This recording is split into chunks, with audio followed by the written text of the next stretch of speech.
ഗുരുർബ്രഹ്മ ഗുരുർവിഷ്ണു ഗുരുർദേവോ മഹേശ്വര ഗുരു സാക്ഷാൽ പരബ്രഹ്മ തസ്മൈ ശ്രീ ഗുരവേ നമഃ. നമസ്കാരം, ഞാൻ സന്തോഷ് അമ്പലത്ര. നമ്മളിന്ന് പറയാൻ പോകുന്നത് വിഷുഫലങ്ങളെക്കുറിച്ചിട്ടാണ്. സമ്പൂർണ്ണ വിഷുഫലവും പരിഹാരങ്ങളും കുറിച്ചിട്ടാണ് പറയുന്നത്.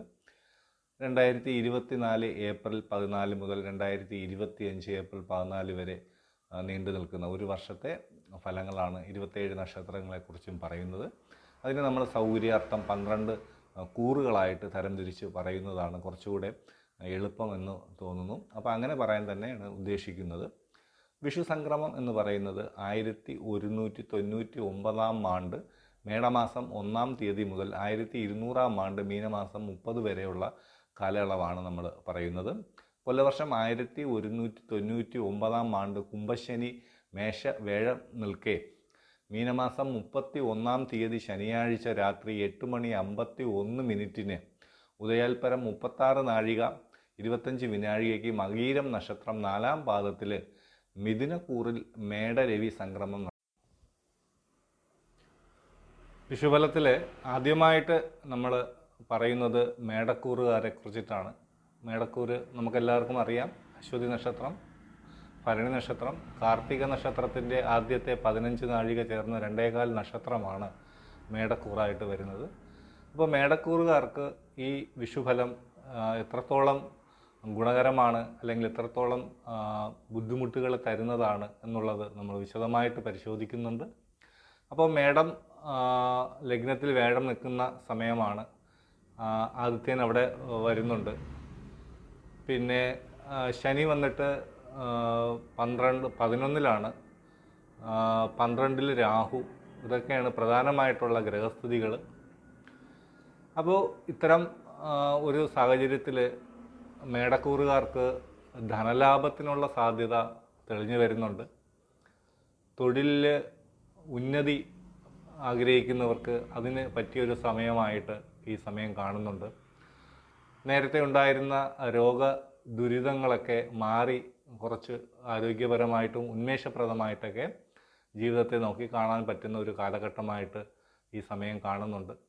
ശത്രുക്കളുടെ ഉപദ്രവങ്ങൾ നിരന്തരം ഏറ്റുകൊണ്ടിരിക്കുക, കേസ് വഴക്കുകളുമായിട്ട് ബന്ധപ്പെട്ട് അലച്ചിലുണ്ടാവുക, ആവശ്യമില്ലാത്ത ശത്രുത ഉണ്ടാവുക, ഇതൊക്കെ നമ്മൾ കുറച്ച് കാലമായിട്ട് അനുഭവിച്ചു കൊണ്ടിരിക്കുന്ന ഒരു സമയമായതുകൊണ്ട് അതിൽ നിന്നൊക്കെ ഒരു മാറ്റം വരുന്ന ഒരു കാലഘട്ടമായിട്ടും ഈ ഒരു വിഷുഫലത്തെ നോക്കി കാണാൻ പറ്റും.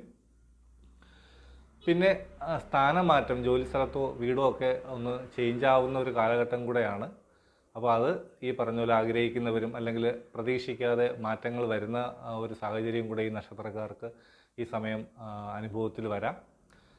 കുടുംബത്തിൽ ചെറിയ സ്വരച്ചേർച്ചകളൊക്കെ വന്ന് മനസ്സിന് കുറച്ച് മാനസിക ബുദ്ധിമുട്ടുകളൊക്കെ വരാനുള്ള ഒരു സാഹചര്യം ഉള്ളതുകൊണ്ട് കഴിയുന്നതും അങ്ങനെയുള്ള വിഷയങ്ങൾ ഇടപെട്ട് അതിനെ വഷളാക്കാതിരിക്കാൻ നമ്മൾ ശ്രദ്ധിച്ചു കഴിഞ്ഞാൽ മനസ്സമാധാനം കിട്ടുന്നതാണ്. പിന്നെ ഒരു വീഴ്ചയ്ക്കൊക്കെ സാധ്യത കാണിക്കുന്ന ഒരു സമയമാണ്. അപ്പോൾ ഒന്ന് ശ്രദ്ധാപൂർവമൊക്കെ നമ്മൾ വാഹനങ്ങളൊക്കെ ഓട്ടിക്കുന്നവരാണെങ്കിൽ അത് ശ്രദ്ധിക്കുക. വാഹനത്തിൽ നിന്നൊക്കെ വീഴ്ചയോ അല്ലെങ്കിൽ നമുക്കൊന്ന് കാല് തട്ടി വീണാൽ പോലും ആ ഒരു വീഴ്ചയുടെ ഫലം അനുഭവത്തിൽ വരാൻ സാധ്യതയുള്ളൊരു കാലഘട്ടമാണ്. അപ്പോൾ അതൊന്ന് ശ്രദ്ധിച്ചാൽ നമുക്കത് ഒഴിവാക്കിയെടുക്കാം. അതുപോലെ തന്നെ കേസ് വഴക്കുകളൊക്കെ ബന്ധപ്പെട്ട് നടക്കുന്നവർക്ക് അതിനൊക്കെ വിധിയാവാനുള്ള ഒരു കാലഘട്ടവും ഒത്തുതീർപ്പാവാനുള്ള ഒരു കാലഘട്ടമൊക്കെ ആയി ഈ ഒരു വർഷം നമുക്ക് അനുകൂലമായിട്ട് വരുമെന്ന് കാണുന്നുണ്ട്. അപ്പോൾ ഇതിൻ്റെയൊക്കെ തടസ്സങ്ങൾ മാറാനും ഗുണഫലങ്ങൾ വർദ്ധിക്കാനും വേണ്ടിയിട്ട് ശാസ്താവിനെ ഭജിക്കുന്നത് ഈ സമയത്ത് വളരെ നല്ലതാണ്. അപ്പോൾ ശനിയാഴ്ച ദിവസം നീരാഞ്ജനം ചെയ്യുന്നത് നമുക്ക് നല്ലതാണ്. ശിവക്ഷേത്രത്തിൽ ജലധാര, പിൻവിളക്ക്, കൂവളമാല ഇതൊക്കെ നടത്തി വഴിപാടായിട്ട് നടത്തി പ്രാർത്ഥിച്ച് പഞ്ചാശ്വരിയൊക്കെ ജപിച്ച് നമുക്ക് ഈ സമയദോഷങ്ങളെ അനുകൂലമാക്കി എടുക്കാൻ പറ്റുമെന്നും ശാസ്ത്രം പറയുന്നു. അപ്പോൾ പ്രദോഷവ്രതങ്ങൾ അനുഷ്ഠിക്കുന്നത് ഈ പറഞ്ഞതുപോലെ ഈ ദോഷങ്ങൾ മാറാൻ ഏറ്റവും നല്ലതാണ്. അപ്പോൾ എല്ലാ മാസത്തിലെയും പ്രദോഷം നമുക്ക് അതിൻ്റെ വിധിപ്രകാരം ഭജനം ചെയ്യുക. ഭഗവാന് വളരെ പ്രീതി നിങ്ങളിലുണ്ടായി നിങ്ങളുടെ എല്ലാ കഷ്ടനഷ്ടങ്ങളും പരിഹരിച്ച് നിങ്ങൾക്കൊരു നല്ല